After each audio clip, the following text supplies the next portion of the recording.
ओम श्री गणेशाय नमः। जय श्री मन्नारायण, जय आदिशक्ति माता। दोस्तों, हमारे चैनल पर रोज बैसाख मास महात्म्य कथा अध्याय श्रवण कर रहे हैं। अभी तक आपने कथा अध्याय 6 को श्रवण कर चुके हैं। तो दोस्तों, आज हमारे साथ बैसाख मास महात्म्य कथा अध्याय 7 को श्रवण करेंगे। तो दोस्तों, आइए कथा को प्रारंभ करते हैं। दोस्तों, पद्म पुराण में बैसाख मास महात्म्य के 7वें अध्याय में श्री सूत जी ने कहा, ऋषियों से कहा कि बैसाख मास के पुण्य का प्रभाव इतना महान है कि इसके प्रभाव से महान पाप भी नष्ट हो जाते हैं। यह मास सभी मासों में श्रेष्ठ है और इसमें किया गया थोड़ा सा भी पुण्य 1000 गुना फल देने वाला होता है। इस अध्याय में एक अत्यंत प्रेरणादायक कथा का वर्णन मिलता है जो एक निषाद शिकारी और ब्राह्मण के बीच घटी थी। दोस्तों, प्राचीन काल की बात है। किशुक वन नामक वन में एक नीच कुल का निषाद रहता था। उसका नाम धर्मवर्मा था। वह हिंसक स्वभाव का था। जीव हत्या करना ही उसका व्यवसाय था। वह प्रतिदिन पशु पक्षियों की हत्या करता, उन्हें बेचता और जीवन यापन करता। वह न तो वेद पुराण जानता था, न ही किसी धार्मिक नियम का पालन करता था। वह निरंतर पाप में लिप्त रहता था। एक दिन बैसाख मास की पूर्णिमा के दिन वह भोजन की तलाश में वन की ओर गया। दुर्भाग्यवश उस दिन उसे कोई शिकार नहीं मिला और वह भूखा प्यासा लौट रहा था। वापसी के समय वह एक सरोवर के पास पहुंचा, जहां एक वृद्ध ब्राह्मण बैसाख स्नान कर रहा था और सूर्य देव को अर्घ्य अर्पण कर रहा था। उसने देखा कि ब्राह्मण ने स्नान के बाद तुलसी पत्र, जल, पुष्प आदि से भगवान विष्णु का पूजन किया। फिर कुछ समय तक व्रत रखकर कथा सुनी और ब्राह्मणों को अन्न, वस्त्र आदि दान किए। धर्मवर्मा यह सब देखता रहा और सोचने लगा, मुझे भी ऐसा करना चाहिए। मैं जीवन भर पाप करता रहा, लेकिन शायद भगवान मेरी थोड़ी सी भी भक्ति से भी प्रसन्न हो जाएं। फिर उसने अगले दिन सरोवर में स्नान किया, जल चढ़ाया और तुलसी पत्र अर्पण किया। भले ही वह विधि पूर्वक न कर सका हो। यह एक साधारण सा कर्म था, लेकिन बैसाख मास की महिमा से वह अत्यंत पुण्यकारी बन गया। उसके द्वारा किया गया यह पुण्य उस पर छाया की तरह सदा साथ रहा।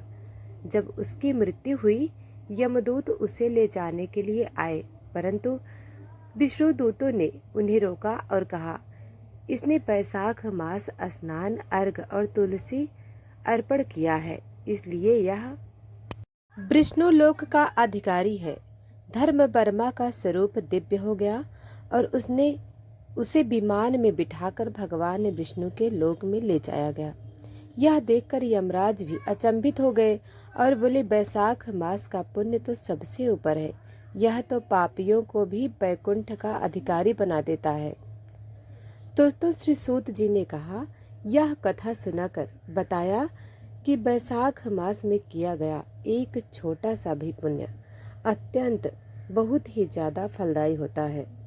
विशेषकर स्नान, दान, व्रत, तुलसी अर्पण, दीपदान आदि कार्य अनंत गुना फल देते हैं। यहाँ तक कि यदि कोई अज्ञानी व्यक्ति भी इस मास में थोड़ा सा भी पुण्य कर ले तो वह महान गति को प्राप्त करता है।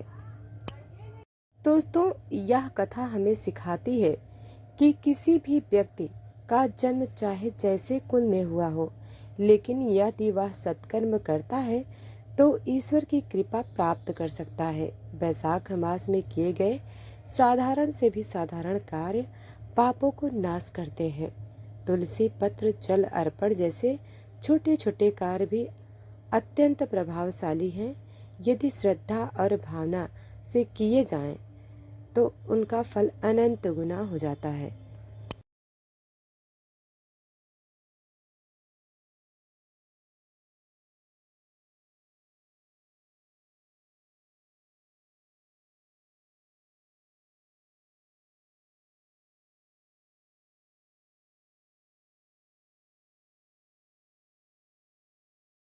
दोस्तों, 7वें अध्याय में एक आगे और कथा सुनाते हैं।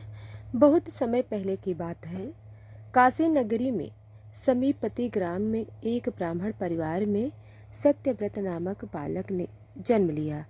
उसका हृदय बाल्यकाल से ही धर्म की ओर झुका हुआ था। माता पिता ने उसे वेद पुराण और धर्मशास्त्र की शिक्षा दी। एक दिन जब वह नदी के किनारे ध्यान रत में बैठे एक वृद्ध तपस्वी के देख रहा था तो उसे आत्मबोध की चिंगारी मिली।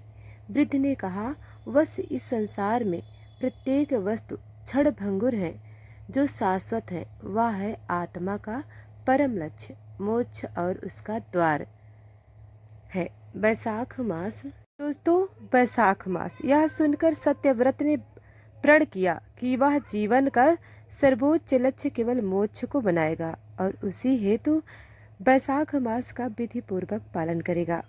सत्यव्रत ने बैसाख मास के प्रारंभ होने पर प्रातःकाल सूर्योदय से पहले स्नान किया और भगवान माधव का ध्यान करते हुए व्रत धारण किया। उसने यम नियम का पालन करते हुए जीवन के समस्त विलासों का त्याग कर दिया। उसने पंच गव्य तिल जल और फलाहार से अपना आहार सीमित कर लिया। वह हर दिन तुलसी पत्र के साथ श्रीहरि को अर्पण करता और गंगा तट पर जाकर पुराणों का पाठ करता। जनपद में लोग उसकी तपस्या देखकर प्रेरित हुए और कई जन भी उसी मार्ग पर चलने लगे, परंतु यह साधना इतनी सरल नहीं थी। एक रात्रि जब सत्यव्रत ध्यान मग्न था, तब उसके समक्ष तेजोमय रूप में एक देवी प्रकट हुई। वह थी देवी महामाया, जो संपूर्ण सृष्टि की शक्ति थी। उन्होंने कहा, सत्यव्रत, तुमने मेरी साधना नहीं की, फिर भी मैं तुमसे प्रसन्न हूँ, क्योंकि तुमने बैसाख मास का आदर किया। किंतु मैं तुम्हारी परीक्षा लूंगी, क्या तुम तैयार हो? सत्यव्रत ने सिर झुकाकर कहा, हे देवी, आपकी आज्ञा ही मेरे लिए धर्म है। महामाया ने 3 परीक्षाएं ली। त्याग की परीक्षा, उन्होंने उसे गृह त्याग कर वनवास का आदेश दिया। तप की परीक्षा, उन्होंने उसे अग्नि के चारों ओर रात्रि भर ध्यान करने को कहा, जहां अग्नि की ज्वालाएं उसे छू रही थीं। मोह की परीक्षा ली। एक रात्रि एक स्त्री रोती हुई उसके आश्रम में आई और जहाँ की वह उससे विवाह करना चाहती थी। सत्यव्रत ने सब परीक्षा में धैर्य, संयम और भक्ति से सारी परीक्षाएं पार कर लीं। संतुष्ट होकर देवी माया ने अपना दिव्य रूप प्रकट किया। आकाश गूंज उठा, पुष्प वृष्टि हुई। उन्होंने कहा, वत्स, तुमने बैसाख मास का महत्व सिद्ध कर दिया। तुम्हारी आत्मा अब कर्म के बंधन से मुक्त है। सत्यव्रत को देवी ने दिव्य ज्ञान प्रदान किया। उसे वेद उपनिषदों का सार, ब्रह्म ज्ञान और मोक्ष का तत्व एक क्षण में प्राप्त हुआ। तत्पश्चात एक दिव्य विमान उसे ब्रह्मलोक की ओर ले गया, जहां उसे भगवान विष्णु के पार्षद रूप में स्थान मिला। दोस्तों, फिर युधिष्ठिर ने श्री कृष्ण से पूछा, हे माधव, क्या कोई सामान्य मनुष्य भी सत्यव्रत की भांति मोक्ष पा सकता है? भगवान श्री कृष्ण ने उत्तर दिया, हे धर्मराज, बैसाख मास पुण्य फल देने में सर्वश्रेष्ठ है। इस मास में जो भी मनुष्य जलदान, अन्नदान, दीपदान, तुलसीदान, सेवन, श्री हरि पूजन और ब्रह्मचर्य का पालन करता है, वह सत्यव्रत के समान पुण्य फल को प्राप्त करता है। दोस्तों, सत्यव्रत की कथा यह केवल एक व्यक्ति की साधना की गाथा नहीं है, बल्कि यह इस बात का प्रमाण है कि एकाग्रता, निष्ठा और आत्मविश्वास से किसी भी जीवात्मा को मोक्ष प्राप्त हो सकता है। वैशाख मास का पालन केवल व्रत नहीं बल्कि एक आध्यात्मिक यात्रा है जो जीव को देह, मन और आत्मा के स्तर पर शुद्ध करती है। तो दोस्तों, यह कथा आपको कैसी लगी हमें ज़रूर बताएं और वीडियो को लाइक सब्सक्राइब नहीं किया है तो अभी कर लें। धन्यवाद।